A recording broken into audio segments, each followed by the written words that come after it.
Добрый вечер, говорить и показывая радио «Свобода».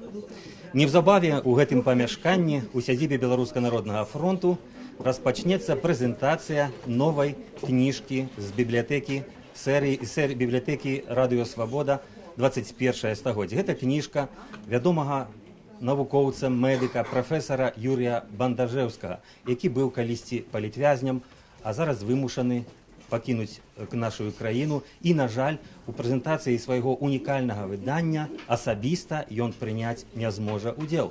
Але ў нас ёсць магчымасць, тэхнічная магчымасць праз скайп з ім звязацца, і цягам нашай імпрэзы будзе такім чынам сувязь, і ён зможа адказаць на пытанні наведнікаў. Тым часам у зале можна пабачыць, што ўжо прыходзяць людзі, сядаюць на свае крэслы. Мы яшчэ пачакаем колькі хвілін, пакуль прыйдуць усе запрошаныя і ўсе ахвотныя на нашу імпрэзу. І гэтым людзям будзе даступная сёння кніжка. Усе яны атрымаюць кніжку Юрія Бандажэўскага «Турма і здароўе». Я вельмі спадзяюся, што на асабіста ім не спатрэбіцца, але, магчыма, знаёмым ці сваякам, ці кім яшчэ, можа быць, людзям, якія знаходзяцца цяпер у турмах, яна, напэўна, прыдасца. Прынамсі, аўтар на гэта спадзяецца. Вось гэтая кніжка знаходзіцца тут. А вы, шаноўныя нашыя гледачы радыё «Свобода», канешне, маеце і іншую магчымасць атрымаць гэтую кнігу. Я маю на ўвазе, што гэтая кніга даступная на нашым сайце. Я зараз пакажу, як знайсці. На сайце бібліятэкі «Свободы» у самым нізе ёсць рубрыка, пазначаная, так і пазначаная «Бібліятэка Свободы». Тут літаральна ў гэтыя хвіліны з'явілася даступная кніжка Юрія Бандажэўскага у фармаце PDF. Вы бачыце, «Турма і здароўе». Апрача таго, тут ёсць магчымасць спампаваць не толькі кніжку Юрія Бандажэўскага, але і іншыя выданні. На гэты момант ужо 40 выданняў, 40 кніг і дыскаў з серыі «Бібліятэка радыё Свобода». Я толькі вам могу паказаць, якія тут загалоўкі і вокладкі гэтых кніжак. Калі ласка, заходзьце. А хто хоча, каб атрымаць кнігу Юрія Бандажэўскага у папяровым выглядзе, калі ласка, напішыце свой запыт з просьбай прыслаць кнігу вам на паштовы адрас, на нашу электронную пошту rfirl.minsk@gmail.com. Чакаем. І гэтая кніга, калі яна асабліва патрэбная вашым знаёмым, вашым сябрам, якія знаходзяцца ў зняволенні, гэтая кніжка да вас прыйдзе. На жаль, як я ўжо сказаў, не будзе фізычна Юрія Бандажэўскага, а вечерыну сёння будзе весці рэдактарка кнігі Алена Панкратова. Я хацеў бы спытаць, Алена, скажыце, калі ласка, ну вось людзі, якія тут знаходзяцца, атрымаюць кнігу, ты, хто інтэрнэт мае доступ, атрымае кнігу ў PDF, вось, а вязні не маюць доступу да інтэрнэт, і з поштаю іх, канешне, складанасці. Якім чынам вось гэтая кніга магла б трапіць за краты, як вы мяркуеце? Я думаю, што самым розным чынам, таму што ёсць людзі, якія ну, прынамсі, я ўжо адправіла некаторыя маці, і яны збіраюцца самі накіраваць сваім дзецям непасрэдна ў СІЗА, на валадарку. Ёсць мамы сёння прыйшлі, якія накіруюць таксама самі. Ёсць людзі, якія перапісваюцца з палітвязнямі, яны таксама накіруюць гэта. І потым будуць спрабаваць арганізацыі, будуць спрабаваць таксама радыё «Свобода» накіраваць гэта ў бібліятэкі. Мы будзем спрабаваць, а як будзе атрымлівацца, гэта ўжо цяжка сказаць. Ну, давайте звернемся і да шаноўных гледачоў нашага сайта радыё «Свобода», нашых чытачоў і слухачоў. Таксама, калі у вас ёсць такая магчымасць, каб перадаць кнігу ў турму да тых, каму на патрэбна, пішыце нам, мы будзем з вами разам рэалізоўваць гэтую высакародную справу. Вось, калі вы паглядзіце на гэтае памяшканне, на жаль, яно не надта вялікае, цяжка зараз у Менску знайсці памяшканне, якое дазволіла нам магчымасць правесці прэзентацыю на належным узроўні, як гэта варта было б. Ну, але тэма такая складаная, турэмная. Ну, мы знайшлі максімальна, што маглі. Перад тым, як мы сабраліся тут, я размаўляў з адным чалавекам, яго завуць Ігар. Вось, Ігар калісьці сам сядзеў і ў следчым ізалятары, і ў кубрыку на зоне. Вось, Ігор, скажите, вот у нас тут собралось уже человек 40, ці у следчым изолятору больше помещается в такое помещение? Да, спасибо. Примерно в таком помещении, только выше потолки, человек 40, да, вот так вот и живут, в 2 яруса, в 3, в основном нары расположены.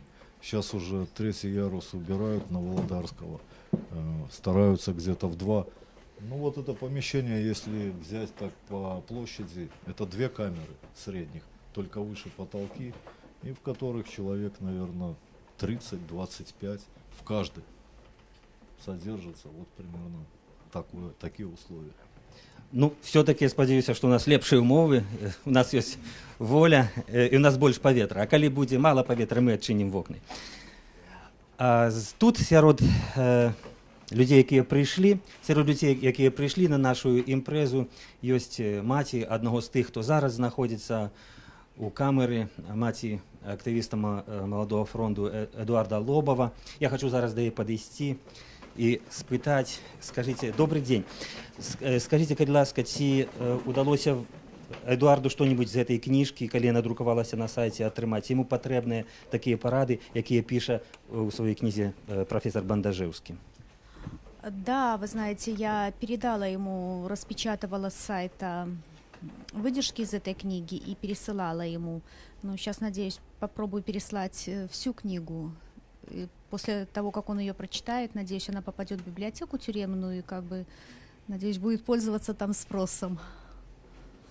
Дякую. Ну і ми спадзяемся.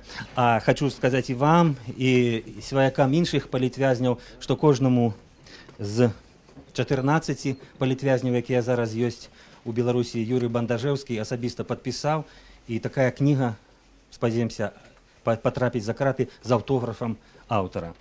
Вось. Ну, хацелось бы пачуць і колькі слоў пра аўтара, напэўна, правда. Я б папрасіў гэта зрабіць праваабаронцу Людмілу Гразнову. Калісьці мы разам з ёю ездзілі ў Гезгалы, дзе знаходзіўся Юрый на калоніі пасялення.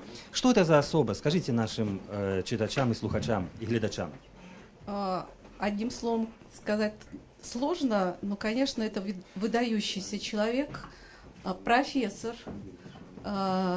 самый молодой доктор наук в Республике Беларусь, исследователь чернобыльской темы, жертвой ставшей, так сказать, политических потрясений, имевших место в Беларуси, начиная с 1996 года, но восставший, если говорить высоким слогом, и сделавший из себя определенной степени вот таким вот светочем, знаменем, который показывает, как надо выживать, как нужно жить и как нужно нести свое достоинство и быть человеком. Поэтому тут, конечно, получается очень много в этой особе Бандажевского.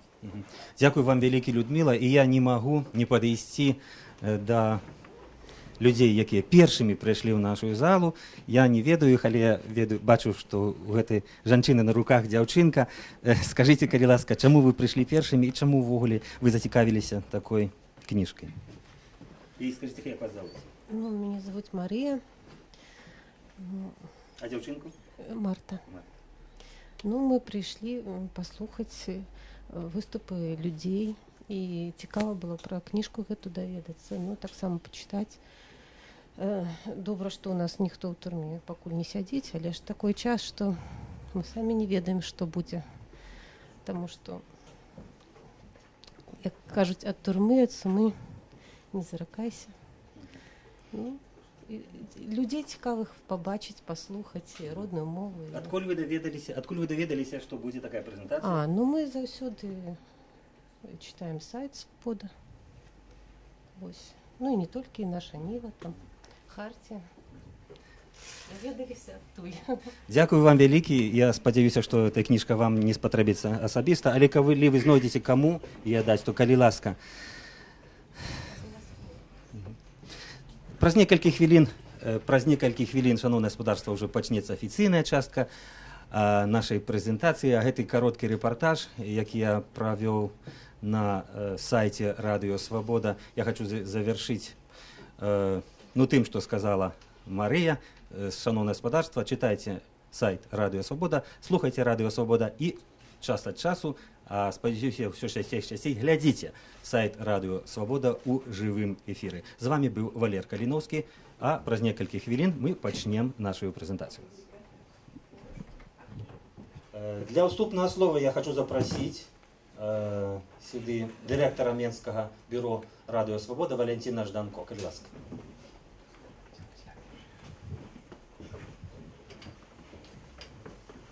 Шановні сябри, книга, яку я зараз тримаю в руках, і неўзабаве апынецца ў руках кожнага з вас, яна незвычайная. Незвычайная з многіх прычынаў. Незвычайныя ўсе кнігі, бібліятэкі свабоды нашай бібліятэчнай серыі, якіх ужо 40 выйшла, і гэта сапраўды немалы набытак. Але упершыню на вокладцы побач са словом «свабода» гэтыя словы «турма» і «здароўе». Насамрэч, вельмі цесна звязаныя паняцці для любога вязня, які трапляе з розных прычынаў у турму, абсалютныя каштоўнасці свабода і здароўе. І яны побач для яго стаяць, і яны значаць незвычайна многа. Кніга асаблівая з некалькіх прычынаў. Па-першае, незвычайная цана, кошт, які заплаціў аўтар. Аўтар гэтай кнігі, Юрый Бандажэўскі. Гэта імя, якое штодня гучала на хвалях Радыё Свабода напрыканцы 90-х гадоў і на пачатку гэтага стагоддзя. Кожны радок, кожная старонка гэтай кнігі заплочаны ягоным асабістым досведам, ягоным асабістым здароўем, ягонай асабістай свабодай. Другая абставіна, на якую я хацеў бы звярнуць увагу, тое, што для мяне несумнеўна, што незвычайны лёс чакае гэтую кнігу. Гэтая кніга надзвычай запатрабаваная і будзе запатрабаваная тымі, хто апынуўся ў няволі. Яна будзе цікавай тым, каму выпала быць у няволі. І яе будуць шукаць тыя, каму яшчэ наканавана пазбавіцца волі. На жаль, такія таксама будуць. Гэтую кнігу будуць з вялізнай цікавасцю чытаць і ўчытвацца ў кожную старонку тыя людзі, якія сёння за гратамі. Яе будуць перадаваць, насіць у перадачах разам з харчамі, стаяць у чэргах недзе ў гэтых перасылачных, перадатачных пунктах, як яны называюцца. І яе будуць прасіць у сваіх лістах вязні. Конечно, в этом сенсе это такі цяжкі маральны груз, звязаны з лёсам гэтай кнігі. І тым не менш, яна вельмі запатрабаваная. Такіх выданняў вельмі мала. Яна дапаможа вельмі многім людзям, яна аблегчыць іх долю, яна будзе вельмі каштоўным дарадцам у тых нялёгкіх жыццёвых абставінах, у якіх гэтыя людзі апынуліся. І ёсць і яшчэ адзін момант, на які я звяртаю вашу увагу. Кніга напісаная, натуральна, на беларускай мове, як і ўсе кнігі з бібліятэкі свабоды. Мова, якая найчасцей гучыць у месцах пазбаўлення волі, это, конечно, не беларуская. Але і такім шляхам людзі будуць далучацца да беларускай мовы, што мне таксама цешыць з многіх прычынаў, натуральна, улічваючы абставіны, у якіх апынулася наша мова. Мы ўжо цяпер атрымліваем вельмі шмат лістоў ад слухачоў. Я б сказаў, што у значна большай ступені вялікае зацікаўленне выказваюць аўтары лістоў на свабоду, пішуць свае заяўкі, просяць дасылаць гэтую кнігу. Многія гатовы прыехаць у рэдакцыю, каб узяць, многія выказваюць жаданне заплаціць, абы толькі атрымаць. мы, конечно, будем стараться выканаць усе гэтыя просьбы по меры сваіх магчымасцяў. На заканчэнне я шчыра віншую усіх, хто меў дачыненне да працы, да выхаду гэтай кнігі. Найперш, конечно, аўтара, але і Алену Панкратаву, якая вельмі шмат намаганняў прыклала. І праца, якой укладзена таксама ў кожную старонку гэтай кнігі. Я жадаю вам усім заўсёды заставацца са свабодай і са здароўем і ніколі не сустракацца з турмой. Дзякуй. Дзякуй, Валянцін. Мне паведамілі, што все-таки ёсць у нас сувязь з Юрыем Івановичем, ён ўсё чуе. Але мы не можем бачыць, бо не хапае, відаць, трафіку, каб мы яго бачылі. Юрий Иванович, добрый день, вы нас чуете? Да, добрый день, слышу хорошо вас и вижу. Ну, правда, с помехами, но вижу. Извиняюсь, что мы не можем включить мое видео, потому что сразу прерывается связь. Я думаю, что нам помогают в этом, но мы все равно, наверное, продолжим наши контакты сегодня. Юрий Иванович, віншуем вас, усіх, хто тут собрался в зале з выходом книги. И я думаю, что контакт у нас протягнется, и тых людям, які зараз знаходяться в зале, я прошу писать записки, питання, які б хотели задать автору. Теперь и тягом всей іншої вечерин, он будет с нами подключаться, а тем часом я хочу передать микрофон человеку, яка шмат працавала над тем, каб эта книжка вышла, Алене Панкратовой, редактору книги «Турма и здоровье». Ну, я, напевно, адрознна ад іншых, я читала эту книгу разоў 8, а моя коллега у празе Алена Радкевич, якая даводила гэта до выдання разоў 10, яшчэ стыліст Мікола Романовскі, і он таксама чытаў шмат, тому што была вялікая адказнасць, гэта першая кніга такая медычная на беларускай мове. І просто вось многіх тэрмінаў, якія нам даваў Юрий Иванович, іх нават і няма, тому што няма медыцыны па-беларуску. І вось так мы кожнае гэтае слово, кожнае паняцце дзесьці звіралі, дзесьці шукалі. Но гэта быў такі тэхнічны момант. А увогуле працавалася з Юрыем Івановичем вельмі цікава, вельмі хутка, таму што было цікава. І быў такі пэўны драйв, таму што гэта рэдка ты сустрэнеш медыка, сапраўднага прадстаўніка класічнай медыцыны.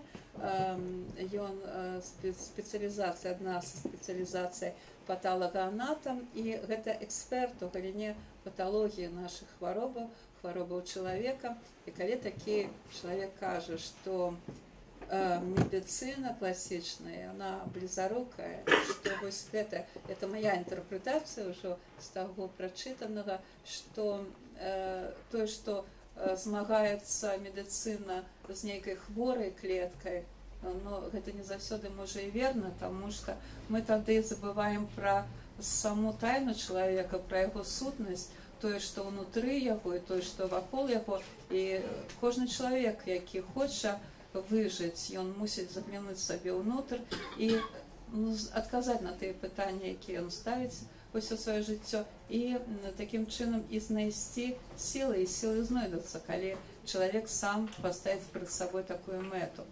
Вось з гэтай ён выкарыстаў наша сучасная медыцына заходняя, яна неяк адмаўляецца, дыстанцуецца ад старажытнай усходняй медыцыны, яна дыстанцуецца, у нас дзеліцца соматыка і псіхіка, а вось прафесор, ён ні ад чаго не адмаўляецца, лічыць, што ў тых умовах, калі вельмі такая нізкі ўзровень медыцыны, а часам увогуле адсутнічае медычная дапамога, трэба не ігнараваць, і трэба шукаць любое выйсце, і нават спосаб, які можа і не ўсе вітаюць, але таксама трэба карыстацца ім. І вось гэта для мяне было вельмі цікава, потому что гэта быў нестандартны погляд, нам не прапаноўвалі нейкія, не прапануюць вязням нейкія таблеткі там на кожны дзень. Можа, тады чытала і болей людзей гэтую кнігу, калі там кожны дзень быў распісаны па гэтых хімічных агентах, ін'екцыі, таблеткі, але тут прапаноўваецца больш працы але, напэўна, вынік ад гэтага больш сур'ёзны. Вось такое. Я вельмі ўдзячна лёсу, напэўна, што я вось так здарылася, што мы пазнаёміліся, і я вельмі хацела б, каб гэта кніга, яна дайшла да адрасата, менавіта трапіла ў калоніі, турмы. Вось гэта і наша задача наступная ўжо. Я хотела бы теперь, можа Валеру попросить, потому что спочатку, пакуль мы не бачили Юра Ивановича, можем мы поглядим ягоныя эксклюзивные послания по сегодняшним удельникам этой вечерыни. Виталий, дорогие друзья,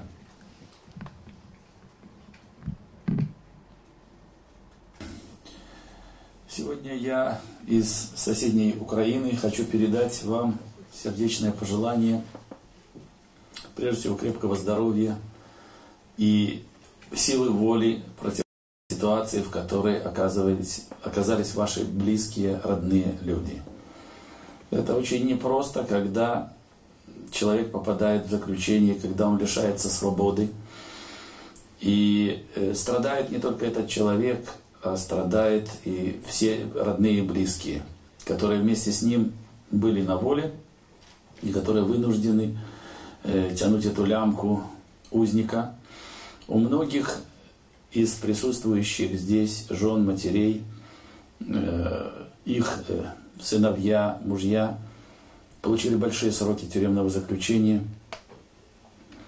И они каждый день стараются помогать этим людям, надеясь поднять силу воли, силу духа, сохранить здоровье. И я не имею больших иллюзий по поводу того, что моя книга, которая основана на собственном опыте заключенного белорусской тюрьмы, она может решить все проблемы. Но мне кажется, что она будет полезна как пример сопротивления ситуации, в которой оказывается человек. Я ее собирал по кусочкам и начал собирать именно в тюремных условиях, когда начал разваливаться. И вот осмысление ситуации, применение методов, которые иногда подчас далеки от традиционной, даже современной медицины, медицинской науки, позволили выжить и сохранить ясную голову для того, чтобы продолжить свое дело и после тюрьмы. Поэтому я бы хотел, чтобы эта книга послужила той моральной опорой, которая вселила уверенность в каждом заключенном, в каждом человеке, который страдает в силу сложившейся ситуации, страдает в местах лишения свободы, в том, что он обязательно выйдет на свободу, что он победит эту ситуацию, что он сможет продолжить свой жизненный путь, что у него все будет еще в жизни.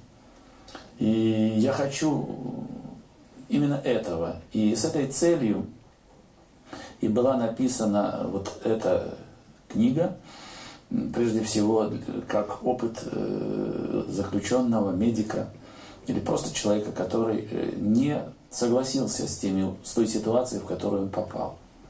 Я хочу выразить очень большую благодарность людям, которые беспокоятся о людях, лишенных свободы. Год назад мне посчастливилось познакомиться с Еленой Струве, журналистом, который имеет очень большое сердце и которая солидарна со многими людьми, страдающими в неволе. И благодаря ее вот энтузиазму, а также той команде, которая сейчас сложилась и существует на Радио Свобода, и родилась вот эта книга. И еще раз повторяю, что это не догма, что это не свод законов, но это вот тот материал, который позволит вам думать, сопротивляться ситуации. Возможно, что-то новое вы добавите из собственного опыта в эту проблему. В общем, это может быть такой стимулятор жизненных сил для того, чтобы люди не смирились с этой ситуацией. Некоторые люди, которые находятся на свободе, применяют целый ряд методов из этой книги потому что это, так сказать, не мое творчество, это, может быть, даже вековые практики, собранные со всего мира, и которые, так сказать, дают им возможность продолжать чувствовать себя хорошо. Я могу согласиться с этим, потому что многие вещи я тоже применяю, и мы стараемся совершенствовать вот эту систему. Хочу отметить, что целый ряд аспектов я хотел объяснить с точки зрения науки. Кое-что удалось, кое-что человеческому разуму на сегодняшний момент в полном объеме не подвластно, но нужно продолжать. Нужно продолжать думать, как выживать. Система выживания, наука выживания крайне актуальна сегодня. Она актуальна, потому что у нас очень много экстремальных ситуаций в мире за последние десятилетия образовалось, и люди страдают даже не в условиях лишения свободы. Поэтому я желаю участникам сегодняшней презентации всего самого лучшего, прежде всего крепкого здоровья, успехов, родным и близким поскорее увидеть своих родных, своих близких. Верьте в это, старайтесь, думайте об этом, и свобода ваших родных и близких будет.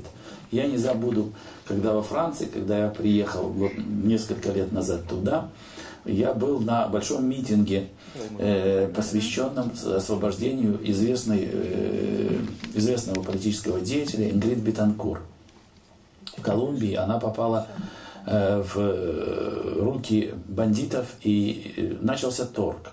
Она много лет находилась в этих условиях лишения свободы в полной мере, заболела тяжелейшим вирусным гепатитом, но мама ее из известной богатой семьи присутствовала на митинге в Альбенке во Франции. И в свое время французы просили свободу мне, и также вот митинговали.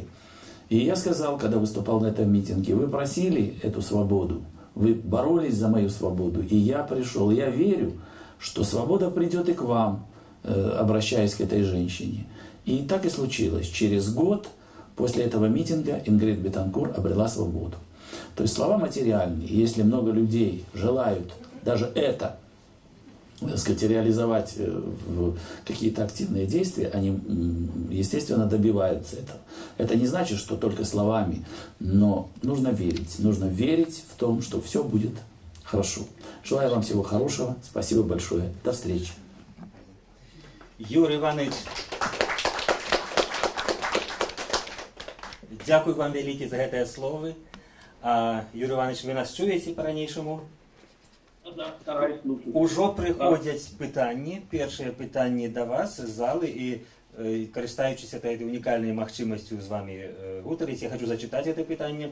Хочу вас спытаць, якая маецца навуковая літаратура по гэтай тэме, якія крыніцы вы выкарысталі. Леонид. Ну, во-первых, когда я писал эту книгу в 2003 году, особых источников под руками не было, кроме действительно такой околонаучной литературы. И мне приходилось уговаривать себя, как научного деятеля, работника, поверить в эти практики, в эти приемы. И, наверное, прежде всего использовать собственный опыт. Я начал применять эти практики для того, чтобы выжить. И вообще в мире наука выживания уже актуальна на сегодняшний день. Но еще, наверное, не достигла того понимания, что это одна из основных наук, в силу того, что экологическая ситуация, вы прекрасно это понимаете, знаете, не только связана с аварией на Чернобыльской атомной станции, но и с огромными другими экологическими проблемами устрашающими. И, наверное, вот будущее медицинской науки как раз в том, чтобы развивать эту систему выживания, объясняя и совершенствуя методы защиты здоровья людей. К сожалению, пока мир находится только на стадии осмысления. И мы действительно вынуждены применять то, что накопилось в опыте выживания людей и околонаучной практики. Но ситуация настолько серьезна, что требуется создание очень больших проектов это слово сейчас модно, международных, для того, чтобы создавать эту систему выживания как науку. И это не реабилитация, это не реанимация, это наука о системе выживания. Я могу только добавить, что какие-то попытки мы сейчас делаем. И не случайно я эти дни в Чернобыльске занят, потому что мы открываем международный проект в Иванкове. Это город, городской поселок, который расположен на границе с Белоруссией, рядом с центральной Чернобыльской атомной станцией. И там как раз вот этот проект, комплексный проект выживания людей в условиях не только радиационного, но и химического загрязнения будет актуален. И проект уже стартует. И на это потрачено 5 моих лет моей работы совместно с моими коллегами из Франции и других стран. Вот этот интернациональный комитет, который сделал все, чтобы можно было запустить этот международный проект в Иванкове как систему выживания, комплекс мер, позволяющий защищать здоровье людей в условиях неблагоприятной ситуации. Поэтому я говорю, что это значительно шире, чем только заключение, но это крайне важно и для всех людей, которые испытывают негативное воздействие окружающей среды. Дякую. Падчас свайго звароту да нас Юрий Иванович сказаў, што ён прыйшоў да гэтай сістэмы тады, калі ён адчуў, што ён пачаў рассыпацца. Я хочу сказать, что вось мой коллега Валер Калиновский, ён бачыў Юрия Ивановича адразу не хутка, а праз нейкі час пасля выкарыстання гэтай сістэмы непасрэдна ў турме у калоне нумар 1. Мы могли поглядеть на гэтую калоне. Такая знаходзілася до 11 года на Кальварыйской, и тут корэспандэнты змаглі здымаць яе толькі калі гэтую калонію руйнавалі. Там вы ўбачыце, калі вы звярнёце ўвагу, такая невялікая фотогалерэя мусіць быць на экране. Там ёсць такі здымак, напісаны, здаецца, клуб. Вось у гэтым клубе была бібліятэка, а бібліятэкарам працаваў Юрий Иванович. І менавіта ў гэтай бібліятэкі ён піша пра гэта ў сваёй кнізе, і ён правёў адзін цікавы эксперымент. Гэта на якасць гарбаты, якасць чаю у той гарбаты, якую п'юць вязні, якую гарбату лепш піць, якая больш такая каштоўная і больш карысная. Вось мы зараз паглядзім на гэтую калонію, якую яна выглядала. Дарэчы, вельмі такі стары будынак, і там падчас зімы была мінусавая тэмпература, умовы былі не надта і вельмі такія складаныя. Вось менавіта ў гэтай калоніі пасля вельмі цяжкай аперацыі Юрий Иванович паспрабаваў на сабе сістэму выжывання. Ён сказаў, што я прымусіў свае хваробы маўчаць. І праз 10 гады, праз 2 яго перавялі этапам у калонію адкрытага тыпу на Гарадзіншыне. І там яго сустрэў Валер Каліновскі. І Валер Каліновскі, вось гэта крама, дарэчы, да. Валер Каліновскі убачыў тады нейкія вынікі гэтай працы. Я Валеру прашу, каб ён расказаў. Ну так, сапраўды, у 2004 годзе я быў першым журналістам, якім зарабіў з Юрыем Івановичем інтэрв'ю пасля ягонага пераводу ў калонію пасялення ў вёсцы Гесгелы на Гарадзеншчыне. Тады, у траўні месяцы 2004 году, я взял с собой Людмилу Грознову и фотожурналиста Виктора Драчова. Там мы зрабілі першае фото Юрия Бандажевскага на волі. Вось. Ну, як гэта выглядала, калі мы прыехалі ў саму калонію і попросили, каб нам паклікалі Юрия Бандажевскага на контрольно-пропускным пункце. Праз нейкі час я бачу, ідзе чалавек выгляду майстар альбо брыгадзір у такой спецоўцы. Не скажет, что это вязень, не скажет, что это такі замучаны чалавек. Я нават не пазнаў его спачатку. Ну, прыйшоў нейкі начальнік у спецоўцы. Выявілася, што гэта прыйшоў Юрий Иванович Бандажевскі у вельмі добрай форме. Вось, я маю на увазе фізычнай. Ну і апрануты ён быў добра, акуратна, але і фізычна быў вельмі добрым стане, и похвастал мне, что бицепсы ягоныя тады склали 46 сантиметров. И таким чином он займался своим здоровьем и своим физичным станом. А праша того ён і расказаў падрабязнасці, колькі разоў яго былі аперацыі, як лекары неправільна утараншлялі, неправільна рабілі дыягназ, што яму прыйшлося ў нейкі перыяд за сценку рукамі трымацца, каб не падаць, наколькі гэта была складаны яго стан, але потым ён узяў сваё лячэнне ў свае рукі і прывёў себе у належны стан, і у той же час, калі ён хварэў, ён і робіў гэтыя запісы, як ён распавёў. Вельмі падрабязна інтэрв'ю Юрія Бандажэўскага змешчана ў адной з кніг Радыё Свабоды «Адзін дзень палітвязня». Я вам рэкамендую знайсці яе на нашым сайце і пачытаць гэтае інтэрв'ю, першае інтэрв'ю на волі, якое зрабіў Юрій Іванович. І давайте, Юрій Іванович, крыху працягнем, як бы наше інтэрв'ю, толькі ўжо ёсць не ад мяне пытанне, а пытанне ад чалавека з залы, ад Олега. Ён пытаецца вас: спадар Бандажэўскі, як медык і былы вязень, назовіце, калі ласка, што трэба найперш зрабіць, каб рэфармаваць дзейную медычную сістэму ў беларускіх турмах? Вось гэта сапраўды актуальнае пытанне. Естественно, не только медицинская система в тюрьмах, не только медицинская... Вы слышите меня, да? Так, чуем, калі ласка. Не только медицинская система в тюрьмах требует реформирования. Вообще система медицинского обслуживания населения страны требует реформирования, так как большинство людей отличаются, имеют большие проблемы со своим здоровьем. Это факт. И если те методы, которые много лет применяются для организации этой системы, не дают эффекта, а люди продолжают все в большем количестве болеть и умирать в раннем возрасте, в молодом возрасте, то систему необходимо менять. Здесь есть целый ряд подходов, которые требуют государственных решений.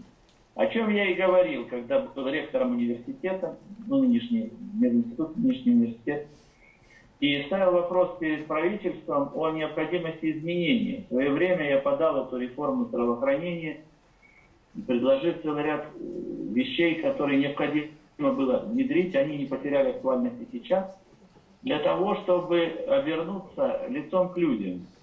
Не на словах, а на деле. И не заставлять их употреблять в огромном количестве те лекарства, которые не дают эффекта, оказывая симптоматическое лечение, а направить усилия на предотвращение возникновения заболеваний.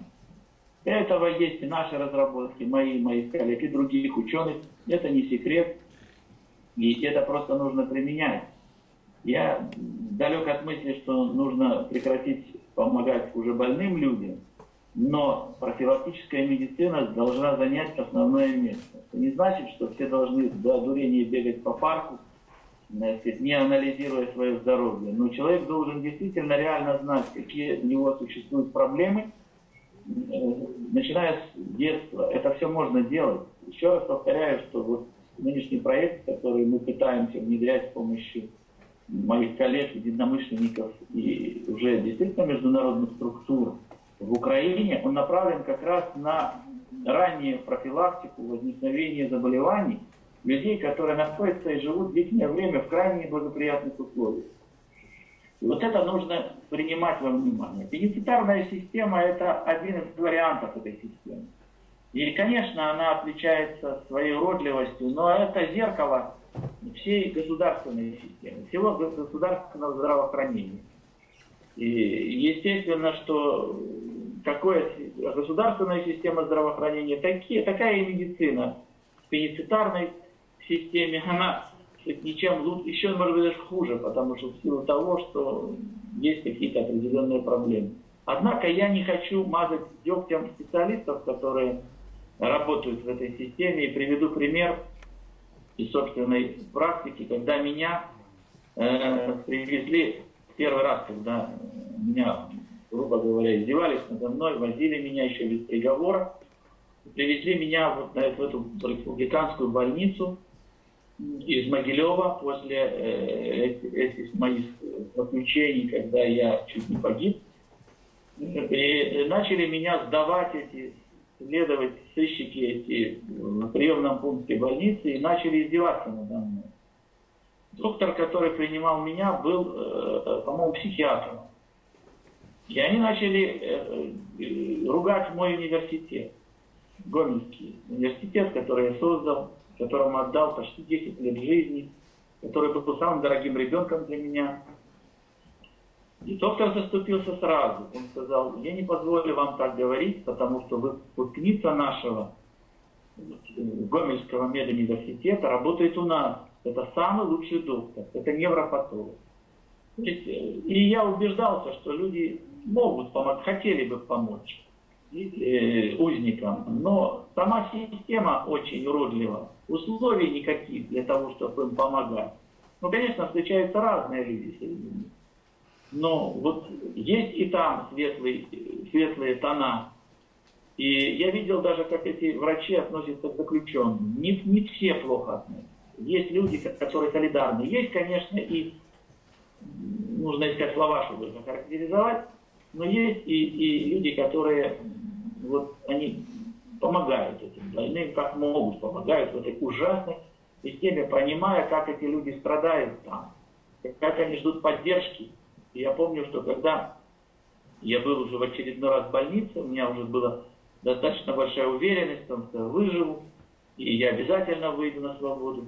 И я помогал этим людям, которые, как и я, начал свой тюремный длительный путь, и хватаются за соломинку, которым нужна поддержка моральная, которые ждут от тебя слова доброго, которые хотят, чтобы ты вселил им уверенность. И они цепляются буквально за тебя, чтобы ты дал им эту уверенность. Некоторые медицинские врачи, медсестры отличаются этим. Они также стараются помочь узникам. И я хочу сказать, что я бы поблагодарил этих людей добрым словом вот в таком виде. Ну а бенефициарная система, она, медицинская часть бенефициарной системы, она уродлива в своей сути, потому что нет финансовых и материальных условий. Ну, не потому, что в стране нет денег, а потому, что такая основа. Узник должен быть слабый, морально, физически, для того, чтобы можно было делать с него все, что угодно. Потому что подчас многие приговоры формируются на основании физической и моральной слабости человека, а не на доказательных основах того, что есть в этом криминале, если такое присутствует. Вот поэтому и мы имеем такие результаты. Многие узники больные после теряют не только зубы, теряют действительно здоровье. Я когда это все видел, анализировал, я действительно видел, что ситуация крайне ужасна. Вот так, что я могу сказать по поводу этого вопроса. Юрій Іванович, дякую. Я хочу попросить зараз Віталія Кап'ёна показав нам некоторые кадры. В Гугле відео, гэта вялікая фантастика, вось атрымаць відео непасрэдна з тых умоваў, з турмы, з калоні. Тым не менш мы маем вось пару таких эксклюзивных відео. А одну ситуацию, гэта тое, пра што шмат пісалі у прэсе, гэта расцяжкі, мы даведаліся ад іх ад Алеся Михалевіча ўпершыню. І гэта нам не ўдалося зняць, але гэта зыгралі добра пад кіраўніцтвам Анатолій Лябецкі, які прыйшоў да нас у рэдакцыю, Олег Груздзіловіч. Ось так гэта выглядае. А Ігора Міхнаўца, які недавно знаходзіўся ў калоні, я просто потом попрошу сказаць, наколькі гэта ўсё адпавядае, гэта інтэрпрэтацыя.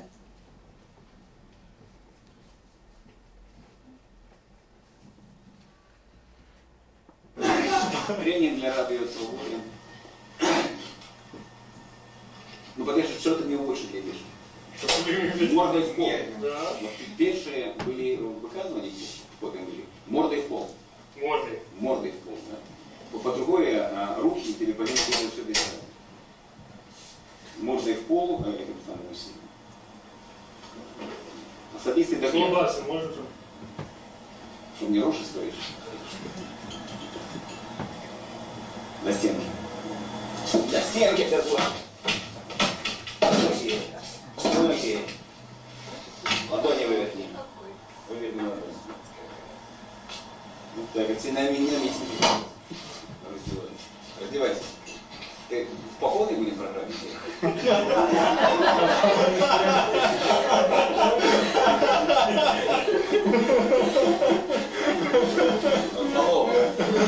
Другую стушку. Тягнуть наступним разом. Ігор, тоді сюди. Ігор Каліласка. Я потримаю вам мікрофон. Хочу сказать, с Подгорали-Беске получается хорошо. Весело. А так, все так и есть, примерно так и происходит. Растяжки, все это уже давно, много лет. Просто об этом начали говорить только недавно.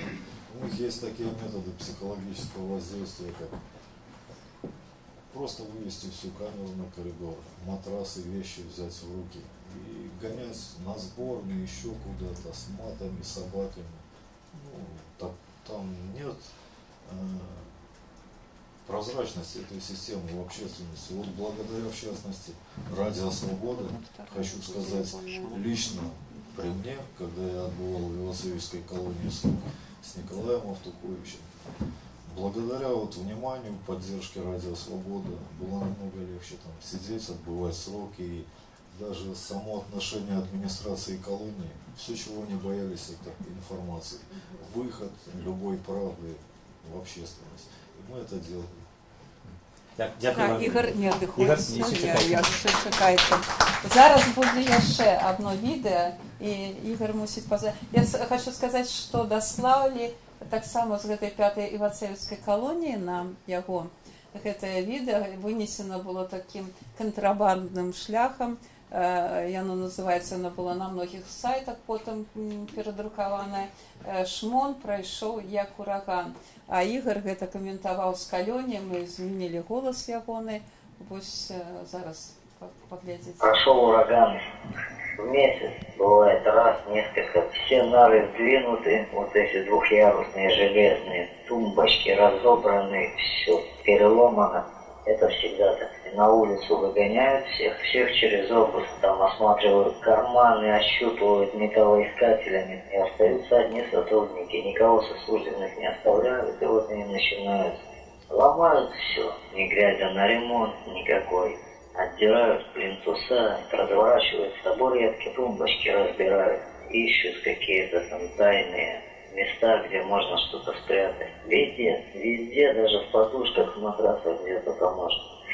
Все всегда развернуто, приходится самому перекладывать. Ну, такой вот бред. К этому тут все привыкли. Вот такое вельмі ў цяжкіх умовах, кантрабандным мабільнікам.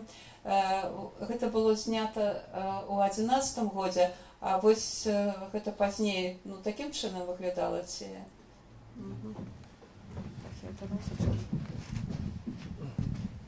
Да, это все регулярно, все обыски происходят вот так вот примерно. Кстати, авторы роликов, уже кто снимал, нашли двух крайних, отправили в Гродно до конца срока, заменили режим вкрытую туда, где Николай Автукович. Все там всегда наказано. За все информацию, которую передавали на Радио Свобода, еще куда-то, за мои там, о коне, что я написал, вы публиковали. Всегда это 10 суток ШИЗО минимум и так далее. Но внутренняя свобода дороже. Дякую, Ігор. Яшчэ. І ще є питання? Яшчэ ёсць. А ще є одно відео. Відео, да. Калідас, Одно ага. відео. А покуль відео. А ты ж туда! Я нужно питання, да? Потім нам прокоментує.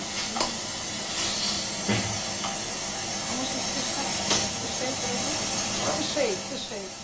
Я прокоментую. Сережки, дочь.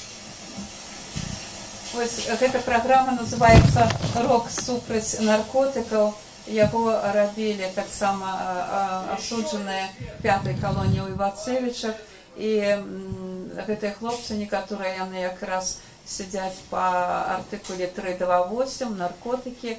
І за гэты час яны паспрабавалі вызваліцца ад свайго такой залежнасці, і яны стварылі праграму. Тут ёсць розныя хлопцы, і просто Ігор, конечно, пазнае многіх. Я хацела б спытацца, як склаўся лёс вось гэтых хлопцаў, наколькі вядома. Дочекаемся до конца. Ich zieh sie auf ein weißes Haar, werf in die Luft die nasse Kette und wünsch mir, dass ich eine Mutter hätte.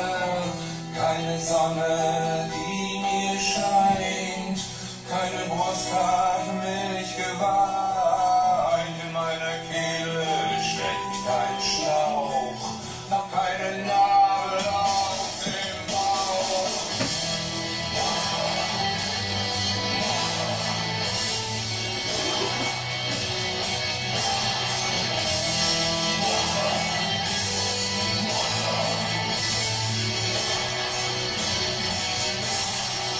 Ich durfte keine Nippeldecken und keine Falte zum Verstecken. Niemand gab mir einen Namen, gezeugt in Hast und ohne Samen. Der Mutter Просто это начало спектакля, там дальше был рок-концерт, местные музыканты делали ляг из Трубецкой, там все запрещенные, которые в черном списке есть, вот в этой колонии там прозвучали, я сам-то впервые это услышал. И вот один из вокалистов, уже покойный, именно по причине неадекватной медицины в колонии, ему неверный диагноз поставили, не предоставляли его на условно-досрочное освобождение, тянули, возили в больницу, но у него он был ВИЧ-инфицирован.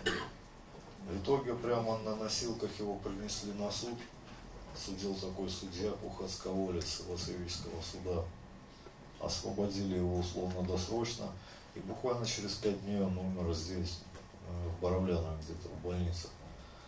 Просто жаль, что нет самого концерта записи, но где-то есть эти. У других как судьба сложилась. Кто-то освободился, работает, кто-то до сих пор отбывает срок. Не у всех, наверное, у всех по-разному, как и у всех людей она складывается. Дякую. Дякую, Ігор. Я ведаю, що ви мусите під некий час вернуться до хати.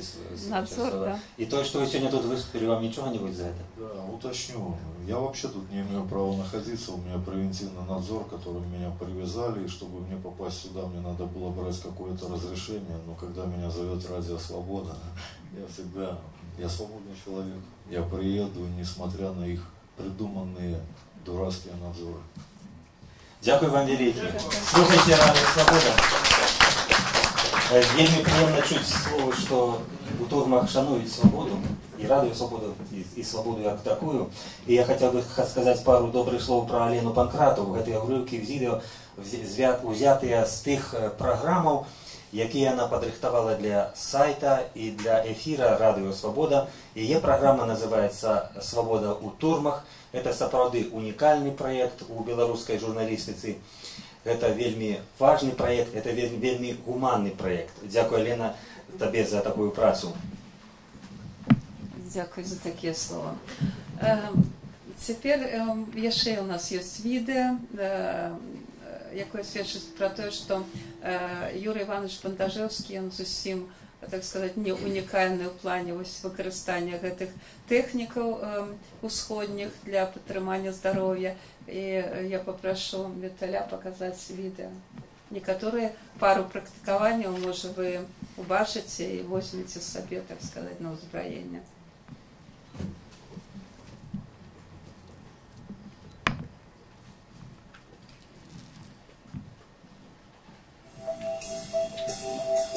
Если пригласить своих гостей, то это не скажите?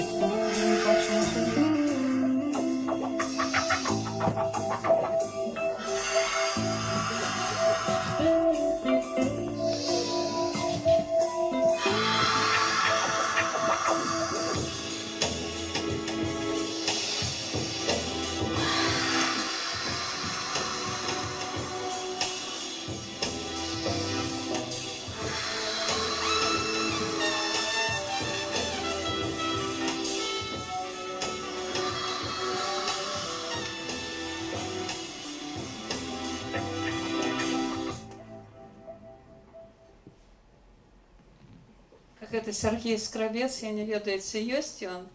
А, Сергей, калі ласка. А у нас яшчэ ёсць это самое. Да. Всем привитание. Привитание, Сергей.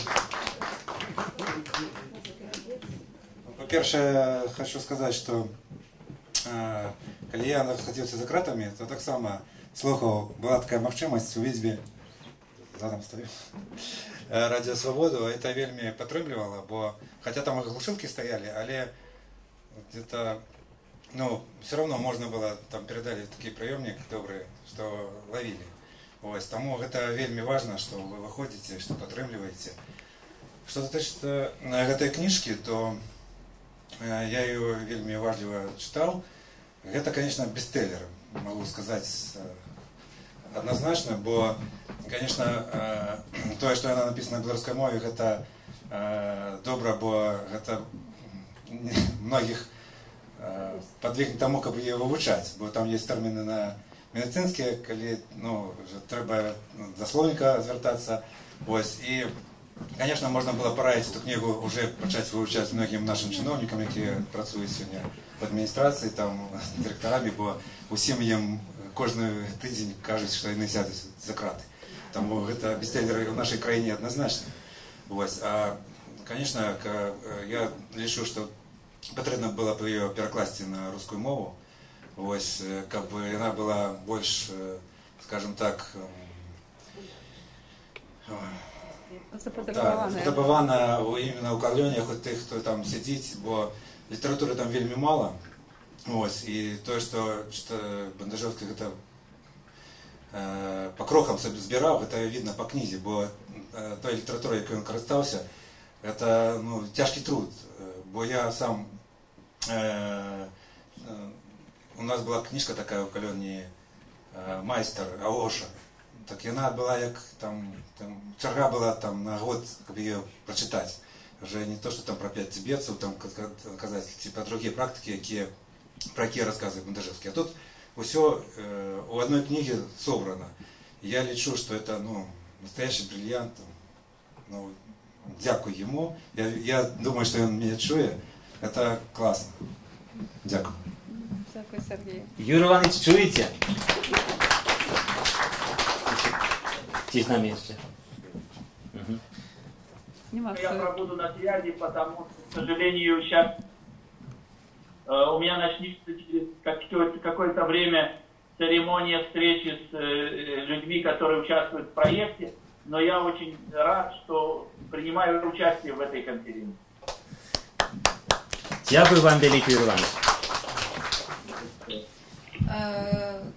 Вось гэтая кніга, яна пісалася неяк так незвычайна, тому што мы выкладалі на сайт некаторыя раздзелы, а потым мы атрымлівалі такія пажаданні у форуме, нейкія пытанні мы атрымлівалі ад сваякоў палітвязняў у тым ліку, якія пыталіся, а вось майго сына тое, майго мужа тое.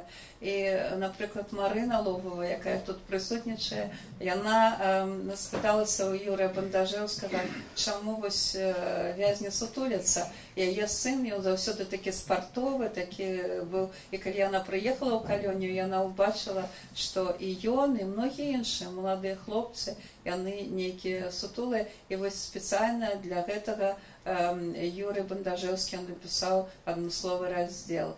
Ці у нас была такая яшчэ спрэчка, тому што апошні раздзел, я думаю, што яго чытаць будзе не вельмі лёгка ўсім, таму што ён патрабуе пэўнай такой навуковай падрыхтоўкі, там шмат медычнай тэрміналогіі. Увогуле гэта навуковае абгрунтаванне гэтай ягонай тэорыі. І ён гэта напісаў, мы чыталі там, ось я сказала, 8, можа і нават, болей разоў я не зразумела, той ж самае Алена Радкевіч, і мы прапанавалі Бандажэўскаму, ну а чаму, можа, мы ўсё ж такі адмовімся, таму што кніга больш-менш папулярная, раздзел такі складаны, і, канешне, Бандажэўскі ён гэтага не хацеў. І вось мы так, ну, спрачаліся, не спрачаліся, і раптам позвонила Валентина Оленевич і сказала, што яе сын, якому яна дасылала туды вось такія гэтыя адрыўкі перадрукоўкі з сайта, і ён напісаў, што вось калі гэта піша Мэда, калі вось такая ёсць тэорыя, то яе абавязкова трэба абгрунтаваць навукова, і менавіта гэтага раздзела я чакаю па першую чаргу. Я не ведаю, Валентина ёсць, Валентина, да, ну, а Валентина Оленевич, мама политвязня Игоря Оленевича.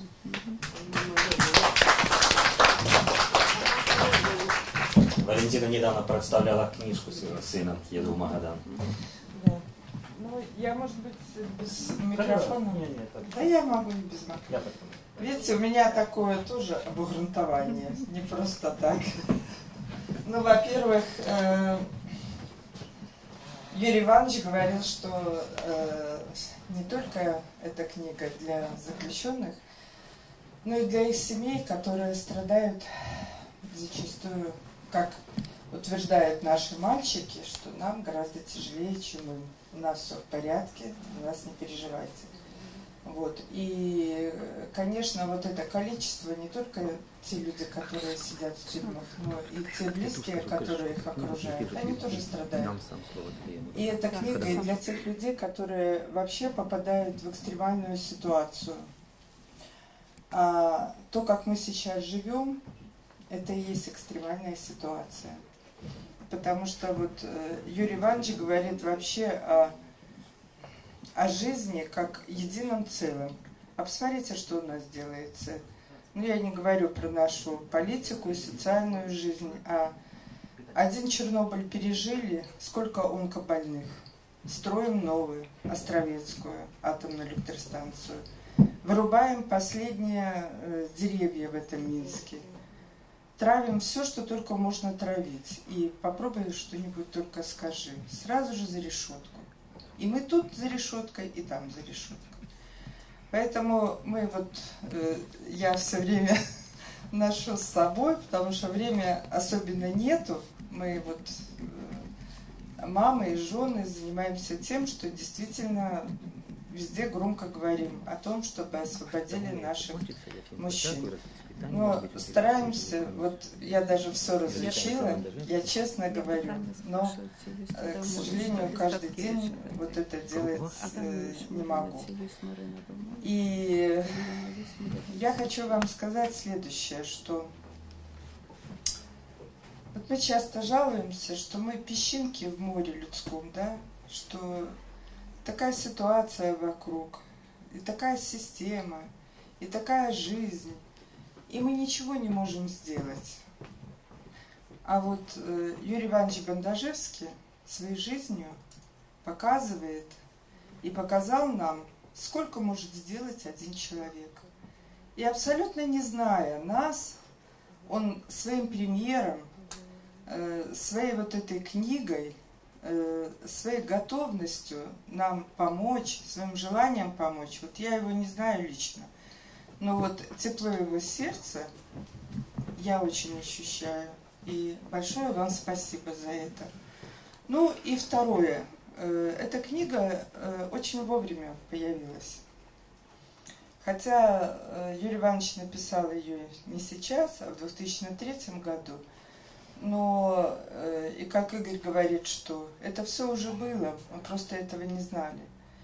А, значит, последние выборы показали, что уже наша власть уже опонтанная полностью, она уже идет на все.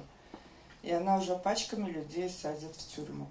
И, естественно, когда попали туда политзаключенные, то увидели все, что там действительно творится. И это, может быть, для нас, их родственников, очень плохо, но для людей, которые хотят открыть глаза и увидеть, где они живут, это очень хорошо. И вот как раз неделю назад была презентация книги моего сына, и он как раз вот на эту тему и пишет. Сейчас, одну минуточку.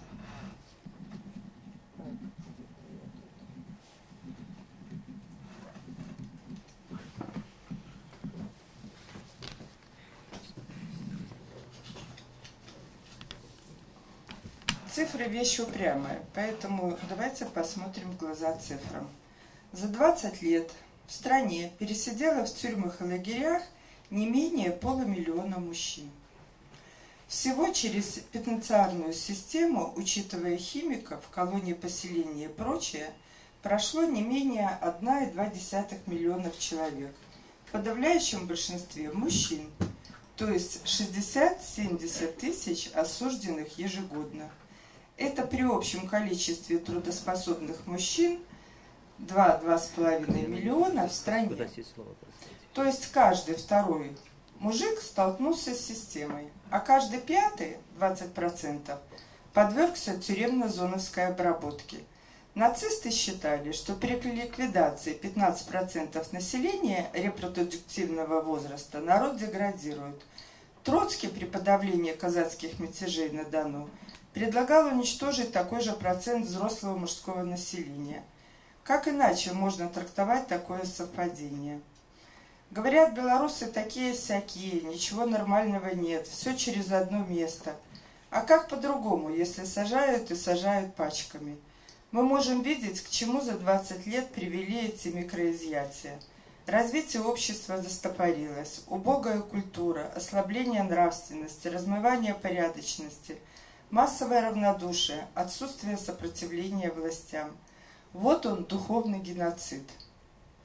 Ну и он говорит, что заключенные нашей страны – это в подавляющем большинстве, конечно, всякие бывают и там, но в подавляющем большинстве самые обычные люди, точно такие же, какие ежедневно окружают вас на улице. И на этом месте может оказаться каждый. Но, к сожалению, не каждый это еще понимает. А это же наши дети, наши мужья, наши братья, наши сестры. И как мы можем допустить такое? Вот Игорь правильно сказал, абсолютно, Игорь я имею в виду, не мой, но вы все наши. Как мы можем такое допустить? Ведь даже в России и то вот эта тюремная система более открыта, чем у нас. Где наша православная церковь, которая сама пережила такие гонения, которых топили, жгли, уничтожала советская власть? Ведь сейчас же мы пришли к тому же самому. Почему ей не заявить вот этот свой голос, когда уничтожаются люди, когда уничтожается наше будущее нашей страны? Где Красный Крест этот пресловутый, которому мы всю жизнь сдавали деньги, который создан для того, чтобы помогать этим заключенным? Наверное, вы читали все в интернете, что я пыталась мешок яблок передать, мне даже это не разрешили. Они просто вот действительно уничтожают людей и все. До каких пор это будет вообще продолжаться? Вот. И вот это, значит, то письмо, которое Алена говорила. Значит, вот мой сын, значит, пишет. Но каждый раз я ему посылала, вот как Радио Свобода публиковала, я ему каждый раз посылала, и он мне пишет: так, очень хорошо, дальше где? У меня такая-то, такая-то часть, а следующей части не дошло. Прочитал Бандажевского, что есть. Написано сознанием дела, хотя комментарии порой улыбают. А именно, когда люди сознанием дела рассуждают о культуре осужденных со стороны. Насмотрелись фильмов, все совсем ведь не так. Энергетический комплекс очень грамотный. Все эти элементы встречаются тут у людей, кто поумнее.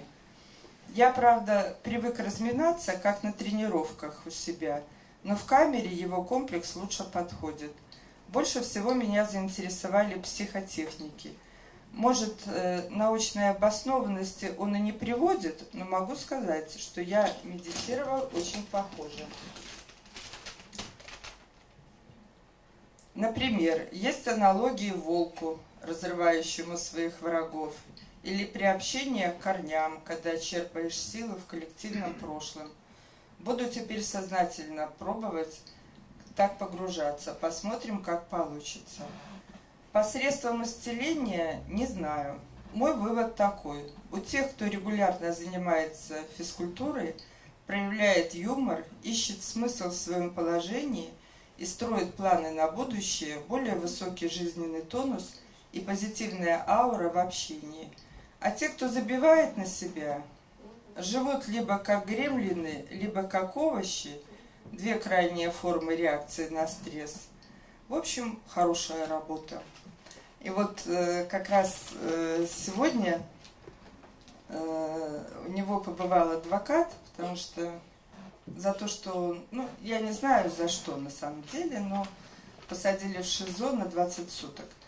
И сегодня как раз ездил адвокат и сказал, что вот твоя книга вышла, он даже не знал об этом, что сегодня презентация Бандажевского книги, и он, значит, сказал, что мои поздравления гражданину Бандажевскому, гражданину и человеку с большой буквы, с изданием книги. Абсолютно верное решение насчет включения научного обоснования. Без доказательств это мистика. Не лучше и не хуже, чем народное средство. С доказательствами полноценная научная теория, по которой можно спорить предметно, конструктивно. В свою зарядку включил ряд упражнений. Ну вот такие наши мужчины. Так что еще не все потеряно. Дякую велике, Валентина. Я хочу спитати, ці є Марина Адамович, жонка політв'язня, інша Миколая Статкевича. На жаль, нема. Валентина сказала, презентувала і процитувала книжку її сина, політв'язня Ігора Алінєвича «Еду в Магадан». Ранее в этой залі презентувалася книжка іншого політв'язня Олеся Бяляцкага «Освеченные белорусщиной». На жаль, традиція писати книги у турме адроджаная апошнія гады, дзякуючы рэпрэсіўным дзеянням улады, і далей развіваецца. У сувязі з гэтым я хацеў бы даць слова кіраўніку беларускага ПН-цэнтру Андрэю Хадановичу. Андрей, калі ласка, ацаніце, вы маглі б ацаніць вот гэты літаратурны ўплыў беларускай літаратуры, турэмную?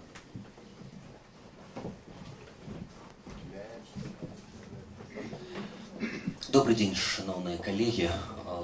Глядячи на, я, может быть, пачну все-таки з книги, якую мы представляем, глядячи на яе, у меня супярэчлівыя пачуцці. Мне вельмі радостно, я вельмі цешуся, что з'явілася настолькі прафесійная, абгрунтаваная досведам книга, настолькі патрэбная столькім людям. Мне вельмі сумна, что сёння ёсць і, відаць, заўтра будзе столькі людзей, якім гэтая книга патрэбная, ну, больш, чым звычайная книга звычайным чытачам.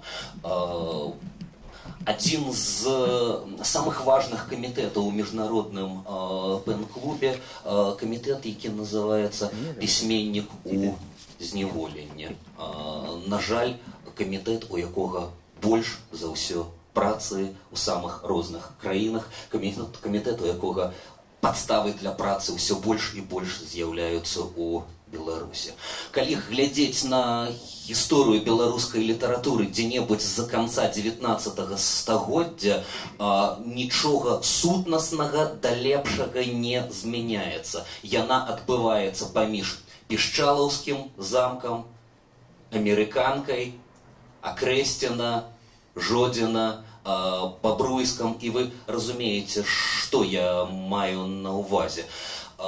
Сидел у Пішчалаўскім замку Якуб Колас, сидели беларускія паэты з самых розных дзесяцігоддзяў, сидели перакладчыкі, перакладаючы, як не дзіўна, адны і тыя ж творы пана Тадэвуша Адама Міцкевіча. Браніслаў Тарашкевіч у польскай турме, а Петро Бітэль у савецкім гулагу. Меняліся турмы. Рускія імперскія, польскія, савецкія. Сёння у фармальна і нібыта незалежнай Беларусі нічога да лепшага не змяняецца. З тымі, хто думае інакш, з тымі, каму трэба больш, з тымі, хто спрабуе нешта змяніць да лепшага. Сёння згадвалася назва перадачы «Свабода ў турмах», адна з важных праяваў свабоды ў беларускіх турмах,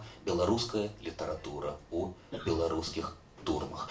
Калі пасля снежня 10-го году з'яўляюцца паэмы і вершы, напісаныя ў амерыканцы Владимиром Никляевым, калі з'яўляюцца дзённік і вершы, амерыканскія вершы, як сумна жартуе, даючы назву Александр Федута, гэта ўражвае. Яшчэ мацней ўражвае, калі праз нейкі час, да такога, по-мойму, мы раней яшчэ не дажывалі, з'яўляецца літаратуразнаўства і літаратурная крытыка, якая пішацца ў месцах зняволення пра кніжкі, напісаныя ў месцах зняволення. Кніга Алеся Беляцкага «Асвечаныя беларушчынай» пачынаецца з раздзела пра беларускую турэмную літаратуру, пачынаецца з аналіза паэмы і вершаў Владимира Никляева, дзённіка і вершаў Александра Федуты. У гэтай сувязі мы з калегамі па ПН-цэнтры вельмі цэнім прапанову, якую атрымалі ад Александра Лукашука, і пасля невялікага мазгавога штурму, пасля невялікага абмеркавання Рады ПНу было вырашана заснаваць новую літаратурную ўзнагароду. Літаратурную ўзнагароду для пісьменнікаў-прафесіяналаў, якія непазбежна чамусьці ў Беларуси трапляюць у турмы і пішуць у турме. Для, магчыма, пісьменнікаў-літаратараў, якія робяцца літаратарамі, дзякуючы вось такім абставінам, як сумна пажартаваў Іосиф Бродскі, сам знаёмы з тым, што такое сядзець у зняволенні. Тюрьма – это недостаток свободы, компенсированным избытком времени. Вось гэты час скрадзены уладай да у літаратараў. Здорава, што хтосьці з іх застаецца незломленым і з ясным розумам, дае сваё сведчанне, кагосьці гэта натхняе на кнігі. І, на жаль, у нас няма нейкіх такіх вельмі радасных каляровых спадзяванняў, што ў адзін дзень гэта праблема знікне і кнігі перастануць пісацца ў беларускіх турмах. Беларускі ПН-цэнтр і Радыё Свабода засноўваюць прэмію імя Францішка Аліхновіча, зразумела, аўтара кнігі ў капцюрох ГПУ, за найлепшы твор, напісаны ў зняволенні. Тэматыка твораў, што могуць прэтэндаваць на прэмію, ніякімі патрабаваннямі не абмежаваная. На разгляд прымаюцца дакументальныя і мастацкія творы на беларускай і рускай мовах, як апублікаваныя, так і ў выглядзе рукапісу, створаныя ў зняволенні і дасланыя на працягу году. Права намінацыі маюць таксама ўсе сябры ПН-цэнтру. Журы вызначае пераможцу і абвяшчае вынікі 10 снежня ў Міжнародны дзень правоў чалавека.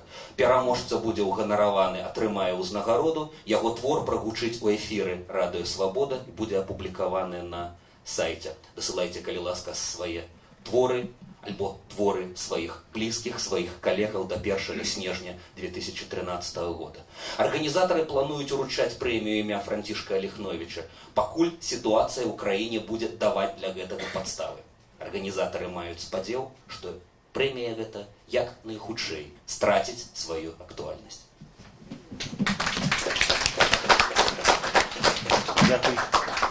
Дякую, великий Андрей. Наша вечерина наближается до завершения. Я хотел спытать, Юрий Иванович, вы еще с нами? Я никак не могу вас покинуть. Вельми рады. Я хотел бы спытать, может, у кого еще есть питание? Подрихтуйте, калі ласка, бо мы будем развитываться с Юрием Ивановичем. А зараз Людмила Грознова хочет несколько слов сказать. Обращаюсь к Юрию Ивановичу и ко всем. У меня есть несколько слов, несколько мыслей. Тогда, в 99-м году, конечно, на всех нас обрушилось огромное количество событий. Вы все их теперь знаете, Но в те месяцы мы действительно некоторые были растерянности. И то, что произошло с Бандажевским, возможно, и не было нами должным образом расценено, и его случаю не было уделено такое внимание, какое оно должно было заслуживать. Теперь-то мы понимаем, что то, что случилось с Бандажевским, это было не какой-то эпизод, не некая случайность, не чья-то личная месть.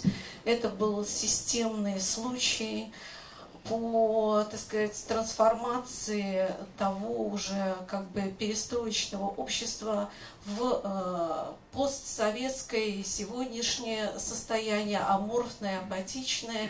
И это достигалось в том числе и за счет таких тяжелых личных трагедий, когда человека осадили в тюрьму, когда над ним длительное время издевались, причем все это демонстрировалось на общество, все это использовалось с целью устрашения.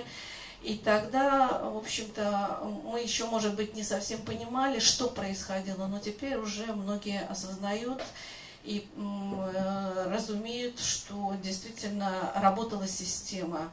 Система работала слаженно, система работала на перспективу, и она была чрезвычайно подготовлена.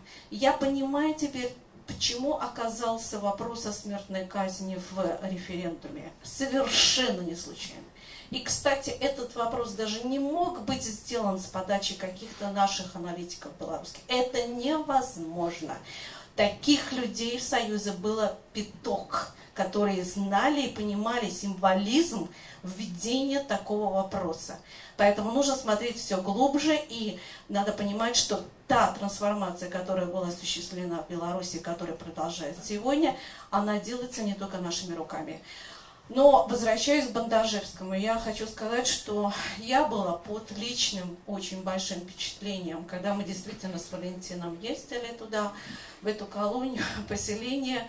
Был прекрасный майский день, была великолепная погода. Тот сосновый бор – это просто вот это наша белорусская природа, которая нас всех воспаряет и делает с нашими некими такими полубогами. И мы видим, выходит действительно полубог. Человек в великолепной спортивной форме, румяный, бодрый, активный, а мы такие вроде как после поездки 200-300 километров, такие вздыхлики, и мы на него смотрим, и по таким были впечатлениям, что, конечно, кажется, мы действительно тогда измеряли ему это бицепсы сантиметров, мужчина 48 сантиметров бицепса, такой пример. И я вот вспоминаю, кстати, одно из элементов пропаганды, который в том числе делается нашими средствами независимой информации.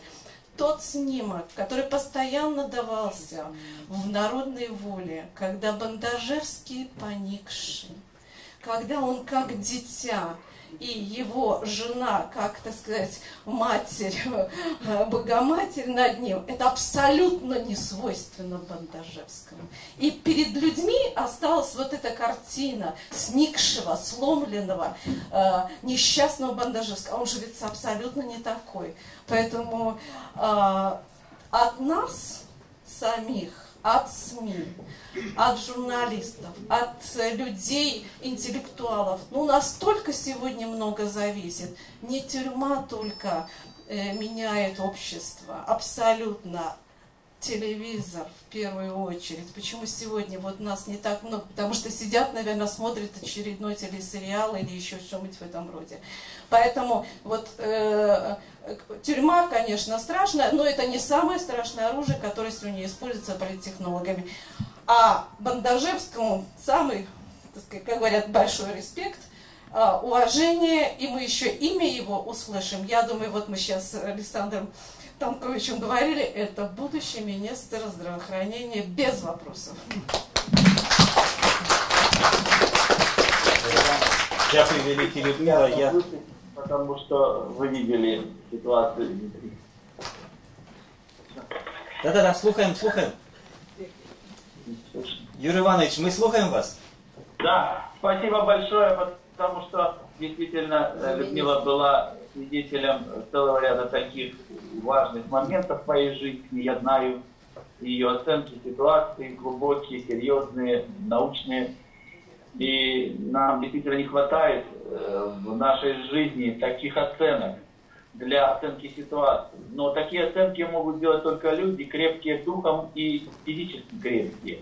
И я желаю нам крепчать, и тогда мы переломим ситуацию. Нужно не быть стадом, который управляет какой-то один человек или группа людей, а нужно сопротивляться и внутренне, и внешне, прежде всего верить в свою силу, и тогда мы сможем действительно добиться того, чего мы думаем и хотим.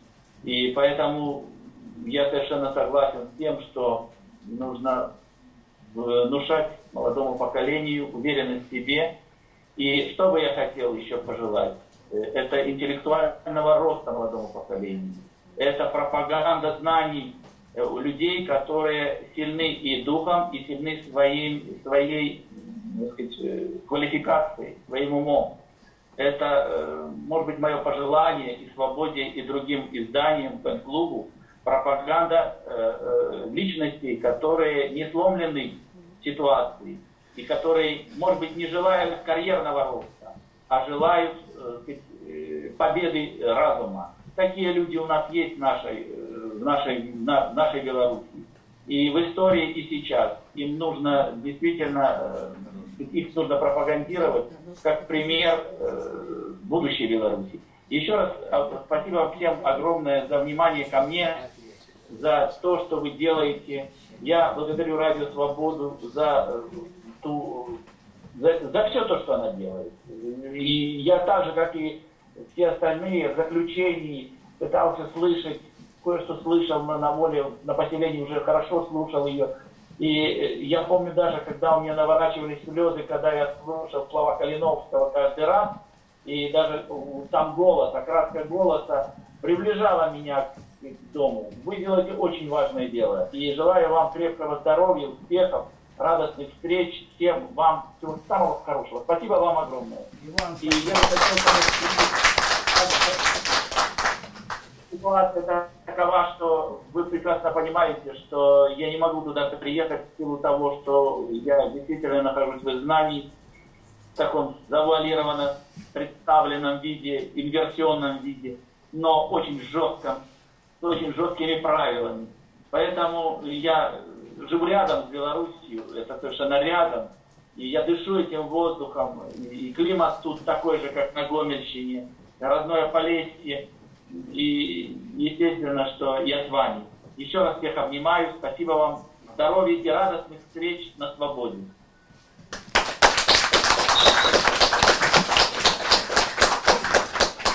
Юрий Иванович, дякую вам щиро, что вы в этот час были з нами, что отказывали на наши питання, что написали такую чудовную книгу, якую сьогодні ми мали радость презентовать, і якою ми зараз маємо можливість роздати усім, які прийшли на нашу імпрезу.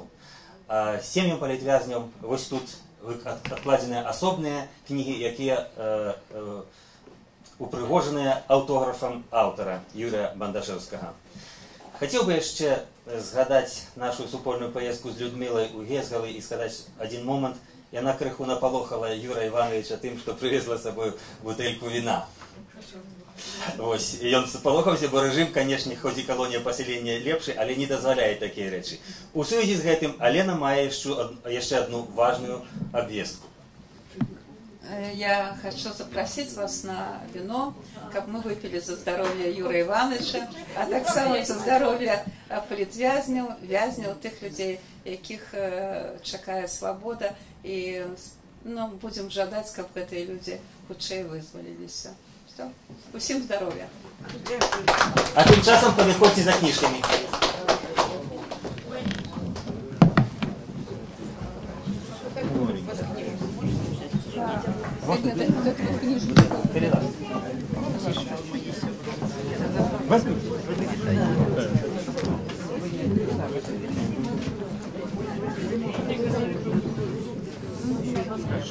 Так, Так, тримайте, будь ласка.